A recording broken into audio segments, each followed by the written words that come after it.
I know it's tempting to think you need the best quality camera to create amazing content, but I promise you, your iPhone will do you just fine. Especially when you invest in certain cameras, you also have to realize that you have to invest in the correct lenses to give you the shape and feel for the content or the quality that you're looking for.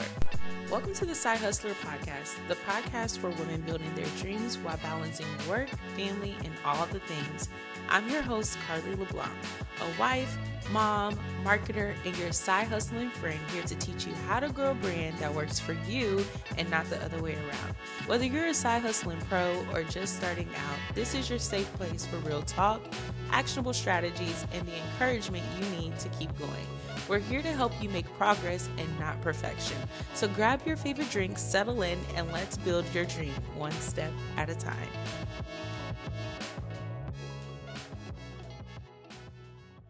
Hello, and welcome back to the Side Hustler Podcast. I am your host, Carly, and I am super excited that you decided to join us today because today we are getting real and talking all about money.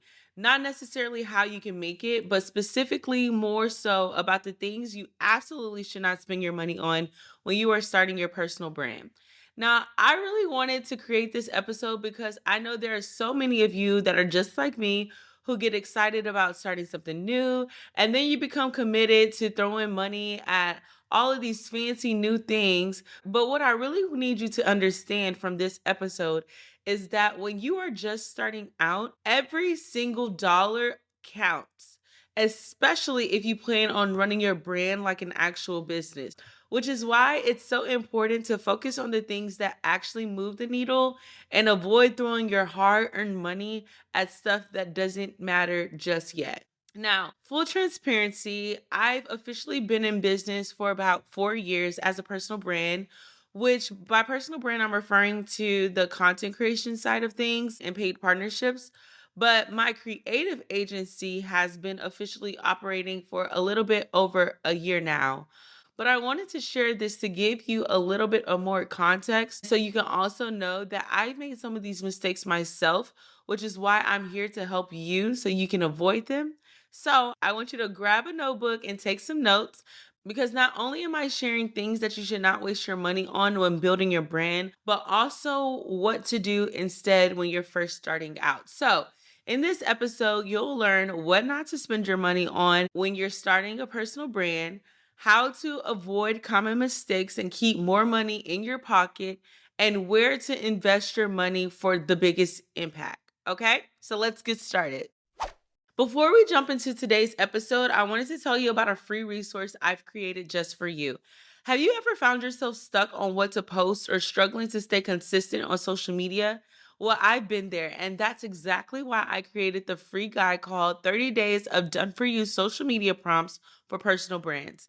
This guide is loaded with prompts to get your gears turning so you have a gallery of content to create for your brand and never stress about what to post again. You can grab it now at cdcreativecoagency.com/content and start creating content that connects with your audience without the stress.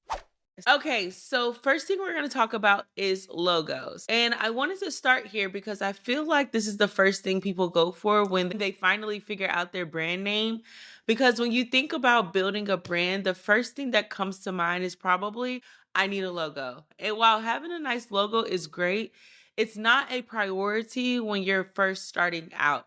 In fact, let me just tell you that you're going to end up changing your logo at least 5 times a year when you first get started. Because maybe you like a certain color now, or maybe you like a certain font now. And then as you evolve and you realize you don't like that color anymore, and the font that you actually chose isn't all that great. Especially if you're like me, someone who rebrands yourself about every 7 business days. This is why there's no reason or no point in investing now to have it professionally done when you first get started. I remember back in 2019 when I first started my brand, I hired this guy from Fiverr to do my logo when I first started my blog. And after I relayed all the things that I wanted, I got my logo back and I realized I could have did this myself on Canva. Now, it also doesn't make it any better that I wanted a logo because I saw someone else's logo look really nice. And I was like, oh, this would be super cute to have as my own logo. But then I absolutely hated it. Now, back then when I had someone do my logo, I want to say I paid maybe $30 for them to do my logo for me. But nowadays, logos are crazy expensive, especially if you get yours done by a graphic designer. Your logo doesn't define your brand, you define your brand and the value that you provide and the way that you connect with your audience and your unique story. Those are the things that really matter. Nobody will be concerned if you have a logo or if your logo is handmade or if you got it professionally done. People will just be excited that you decided to get started on your brand. So instead of dishing out hundreds or even thousands of dollars on a professional logo design, I want you to keep it easy and simple. You can use a tool like Canva to create a clean text-based logo or just use your name in a really nice font. You can download fonts from Canva. You can even go to websites like dafont.com and download really nice fonts there and use those fonts for a logo. But trust me, people aren't going to follow you or buy from you just because your logo is nice. So save the fancy branded logos for later on down the line when your brand is more established and you know exactly how you want to represent yourself visually, especially because, like I said before, you may start with one and decide to pivot several times before you actually land where you want to be. Which brings me to my next item, websites. When first starting out, I would highly suggest you not start with an expensive, fully built out website. And depending on what type of brand you're building, you may or may not even need a website or a landing page right now. But here's what I do know, it is extremely tempting to think I need this gorgeous, fully custom, fully built out website before I can even get started. And let me be real with you, you absolutely do not. And definitely not at the beginning. In 2019, when I started my brand, this was back when blogging was a thing. And I wanted to be a blogger that links like all of the items I really like to use. And I thought it would be super cute to have this super cute blog that I would use as a virtual diary. So, like I said before, I hired someone from Fiverr to do my logo. And then I hired someone else from Fiverr to build me a WordPress website, which was a huge mistake. If you know about WordPress, WordPress is such a hassle to even like create websites, to edit, to do anything if you don't have a coding background. So once the website was fully built out, I had no idea how to make updates to my website or even how to format my blog posts, which defeated the purpose of me even having a website. And the only reason I purchased the website was because I wanted a blog. But then I realized that I really didn't even like blogging because it made me feel like I was writing a paper for school. So eventually, the entire website was a complete waste and I immediately removed it from my brand's ecosystem. So fast forward to 2023 when I started my creative agency, I knew I needed a website to have all of my services, my portfolio, and to have a place where potential clients could reach out and contact me. But I didn't have the time to build the website myself because I was busy balancing being a wife and a mom, having a full-time job, and being a ministry leader. So I hired a team to help me build out a website again, but this time I decided to go a different route instead of WordPress to use Wix.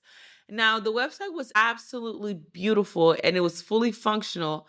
However, 6 months later, I changed my mind and I wanted an entire new feel for my website. I wanted to change the colors, the way it looked. I just wanted a whole revamp, but I did not want to spend another $1,000 on a website. So I got smart and decided to purchase a website template from Etsy for $30 and programmed my own website in one day. And this is the current website that I have right now on my website, and I absolutely love it. Now, I don't believe that everyone needs a website, but there are some people that I think would benefit from having a website, like coaches, advisors, attorneys, therapists, and people that offer a product or service to people. However, you do not need a website if you are a content creator or influencer. Now, if you're one of these individuals that require a website for your brand, here's how you can save yourself a lot of time and money on building out a website. Sign up for a website platform like Wix, Squarespace, or even a simple link tree in your Instagram bio can do the job for now. I've also heard that you can actually create websites on Canva. Most of these platforms already have templates that you can customize for free, but if you're wanting something a little bit more robust or creative, you can also purchase website templates for Wix or Squarespace on Etsy or Creative Market for less than $40 if you just want a little bit more pizzazz. But the key takeaway here is your website does not need to be fancy. It just needs to be functional, mobile friendly, and easy for your customers to access and get the job done. Now, what do I mean by get the job done? You need to give people a way to learn about your brand, check out your services, connect with you, and sign up for your email list. Those are the main key components for a good website. That's it. But if I was starting fresh all over again, I would focus on building an audience first before focusing on building a robust website. Once you have a solid following and a clear understanding of your brand, then you can invest in something more robust. But for right now, I would rather you keep it simple and cost effective as much as possible. Hey there, let me ask you something. When was the last time you really felt good about the content you're putting out? Are you tired of scrambling to post, feeling like you've never ahead, or just unsure of how to show up online consistently? If you're nodding your head, then listen up because my content intensive package was made just for you. Here's the deal. In just one day, we'll create 1 to 2 months worth of high quality, impactful content that will have your brand showing up consistently and professionally online. This is not just some little cute photo shoot. No, ma'am. This is a full blown out, done for you content experience that includes everything you need to elevate your brand and connect with your audience. And did I mention this is an all inclusive experience? Yes, girl. We're getting it all done in one day. Whether you're launching something new, building a personal brand, or scaling your business, this package is everything you need to show up online without stress. And I want to help you do it. So let's talk about it. Head over to cdcreativecodeagency.com/contact to book your free discovery call. I want to talk with you and learn about you, your brand, your goals, and how we can make this happen for you. You don't need to keep struggling to figure out what to post. Let's get your content done in one day so you can focus on growing your business. I cannot wait to talk to you. Now let's get back to the show. Okay, so point number 3 is a really, really good one, and it's expensive equipment, which I feel like is the most tempting thing to invest in when you first get started. But do yourself a favor and don't.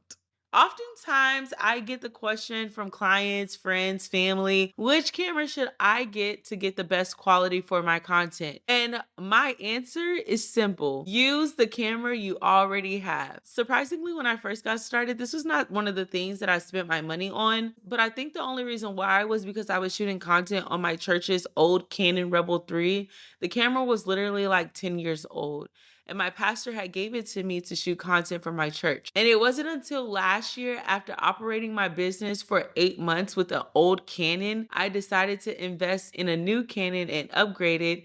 And that was only because I was shooting content for my clients and their businesses. Now, I know it's tempting to think you need the best quality camera to create amazing content, but I promise you, your iPhone will do you just fine.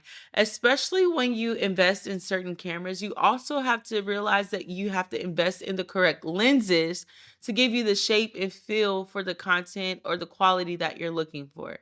And then even when you do decide to invest, it makes the camera extremely bulky and heavy, which makes it more of a challenge to bring with you to shoot your content while you're out and about and on the go. And then the next thing you know, you'll revert back to shooting content on your camera because it's way easier and extremely flexible to just pop your phone out and shoot your content then and there. Your iPhone is more than enough to get you started. In fact, some of the most successful content creators started with nothing but their iPhones in natural light and still currently use their iPhones to shoot their content to this day. So you don't need a $2,000 camera to film your content. What matters most is not the quality, but the value that you're providing and the connection that you're building with your audience. So save your money and clean your camera lens. which I promise you will give you the look and feel of a DSLR camera. You can visit your local Walmart or grocery store and grab a box of eyeglass lens wipes. And I personally love carrying those lens wipes with me everywhere I go because I can easily clean my camera.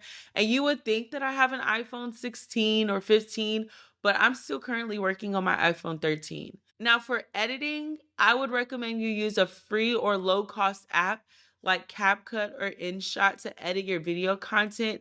But either way, work with what you currently have and upgrade your equipment later, maybe when you've reached a milestone in your brand or when you've proven to yourself that you can be consistent and you're ready to take things to the next level. Okay, so this brings me to my next point, which is paid followers. Now, please do not buy your followers. I thought this was something that everyone knew, but I feel like there are still people who still may not understand how bad this can be for your social media account.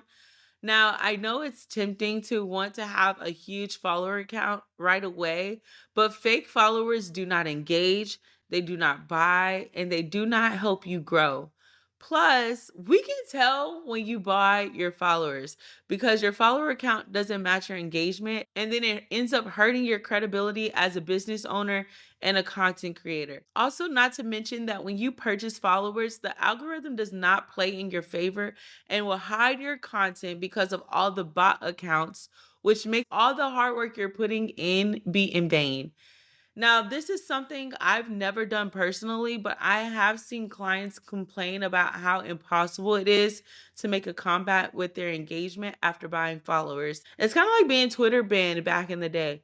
Like Instagram has a way of banning you because of you purchasing your followers. Buying followers or engagement is an extreme waste of money, and I would highly encourage you not to do this. And if you have already done this and find that your engagement is really low and your content isn't performing, you may have to try to start over in order to make your account visible again. So instead of spending money on followers, I want you to focus on attracting real engaged followers by creating authentic, valuable content. It does, and it will take time to grow your audience, but it is completely worth it.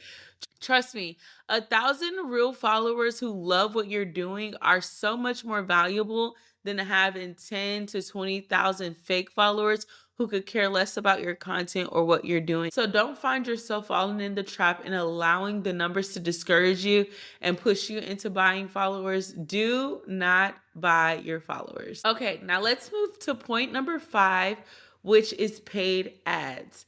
In 2025, I feel like the amount of paid ads I see on my feed and stories has increased drastically, which has now made a lot of people think that in order for you to do well online, you have to invest in paid ads. Now, for this one, I'm talking more specifically to my service-based or product-based brands. We have seen a lot of people who are trying to get their content in front of more eyes and think that paid ads is the route to go. And don't get me wrong, they are extremely helpful, but not if you're just getting started and don't quite understand your brand or the value that you offer. I know that ads can seem like a quick way to grow your audience or sell a product, but if you don't have a solid strategy or a proven offer, then paid ads can end up being a huge waste of money. Why is that? This is because paid ads amplify what's already working, which means that the system takes the analytics you already have and helps you to create ads that have a better chance of converting. However, if you don't have an engaged audience or content that is already performing well organically, you will be throwing spaghetti at the wall and blowing a lot of money on nothing. So instead of focusing on paid ads right out the gate, here is what I want you to do. I want you to focus on creating organic content and building organic growth first. You test out different messagings, figure out which content your audience responds to, and refine your offer. Try different types of content formats like reels, carousels, feed posts, but get extremely clear on who you're talking to and what they want. Once you've nailed those things down, then you can consider running ads to scale. But in the beginning, save your money and focus on creating consistent, valuable content that attracts your ideal audience. Now, another question that I get is what is the difference between paid ads and a boosted post. Paid ads is more so of a strategic way that you can take a piece of content that you either haven't posted already or that you're thinking about posting. It could be a carousel, a feed post, a reel, or some type of video element that you haven't posted or you have already posted. And you're basically pushing that to an audience that you create or that you have Facebook create that looks just like your current audience. A boosted post, on the other hand, is a basic way for you to have an ad, but it's more so on content that is already performing well or content that could possibly perform well. So on one hand, with a paid ad, you can customize your audience. You have a little bit more flexibility on customizing the group of people that see your ad. Whereas a boosted post, you don't have as much flexibility to choose the group that sees your ads. Okay, let's talk about our last point, and that is business cards. So business cards are my number 6. And I know you're probably thinking, girl, who still uses physical business cards? Well, at the beginning, I thought I needed business cards. But clearly, there's no shocker that business cards are not as important as they used to be. I mean, I want you to think about it. When was the last time you kept a business card for someone that you met? Probably never, right? But these days, people are more likely to look you up on Instagram, LinkedIn, or even TikTok than to keep a physical business card. I remember at the beginning, I spent about $50 on having business cards printed. I made the cutest little business cards on Canva and I hand printed them, thinking that I was doing something and I was super official. And then when I went to my first networking event, everyone there had these little barcodes either on the back of their phone or a little piece of paper for people to scan whenever they meet people. And now some of the people did take my cards, but they were more interested in just following me on Instagram right then and there. So it didn't make sense for me to keep up with business cards anymore. So instead of spending money on fancy business cards, invest your time in creating a free, super easy QR code on Canva that directs people either to your Instagram page or your website so that they can follow you online or join your mailing list. Just make sure that your social media profiles are up to date, are public, and are easy to find. And that's going to be the easiest way for people to connect with you. All right, let's recap the 6 things that you shouldn't waste your money on when starting your personal brand. And these are logos, websites, equipment, followers, paid ads, and business cards. As you begin building your brand, I want you to remember the goal is to be strategic with your spending and focus on what truly matters.